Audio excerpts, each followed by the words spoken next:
suppose 5 years ago, we came up with this device, which you probably can see has got a, I don't know whether you can see it, it's got a convex upper surface.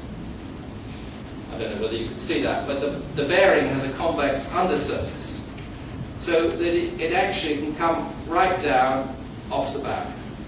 And when this is implanted, you can actually restore the normal movement in the outside of the knee. So now we have a device that works well on the inside of the knee and one that works well on the outside of the knee.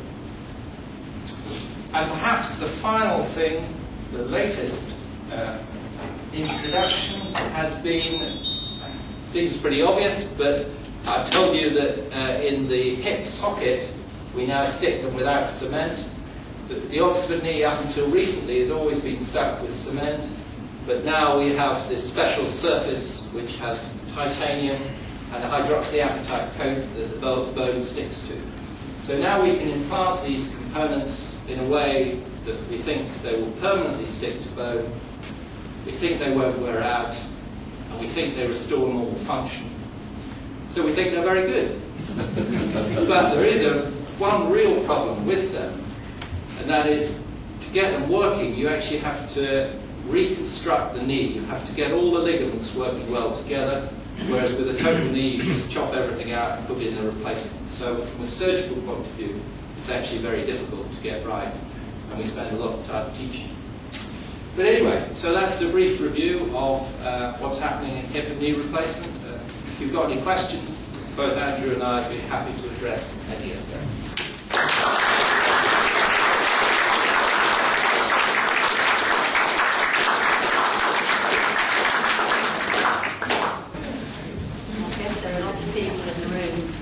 You're welcome at the end to come and feel that new feet. Everybody always wants to know how heavy they are. Some of them are quite heavy. There's a gentleman at the back got his hand up. I had a total knee replacement 4 years ago when I was 36, and it looked just like the very first slide you showed actually. And I was just curious on what the estimated life expectancy of it. Yeah, well, I mean, all we know is total knee replacements were really developed in the 1970s. So the best data we've got now is, we've certainly got some data out to 20 years. And at 20 years, it's probably around 9 out of 10 that are still working. But the majority of them haven't gone into people of the age of 30, and you're more active. But I would hope that yours would certainly, there'd be a chance of 9 out of 10 that it would last you 20 years. Now you want it for 40 years, we don't know. We really don't know. We hope. Good evidence that from this hospital that they last that sort of length of time out to 15 years. That's our own experience here. I think David's right in the wider literature. 20 years is the most information. Yeah, for hips, we know about, we have good evidence out to about 30 years that maybe 4 out of 5 last 30 years. I've met some people with hips with having for 20 plus years. Yeah. I've never met anyone else with a knee replacement, so I didn't know anything at all. No, it is, I mean, it is extraordinary, but the very early hip replacements, well, those done in the 1970s, the knees done in the 1970s, and the hips done in the 1960s have done really extraordinarily well. Thank you. My knee problem started off as a teenager with a thing that I think was called osteochondritis dissecans. Yeah. What is the relation between that and arthritis? Yeah, well, Andrew, why don't you?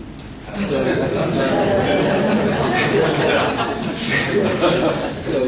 one of those pictures that I showed, the MRI scan and the knee replacement, remember that the knee where it looked like someone bitten a piece out of it? That's osteochondritis dissecans. And it's something we see commonly in adults, in young adulthood and in teenage years.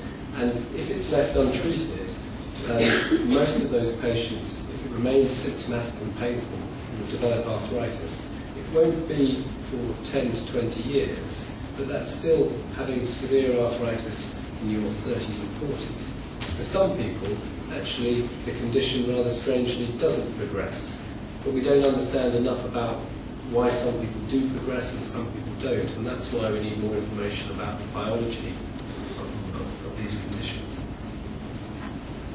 Yes?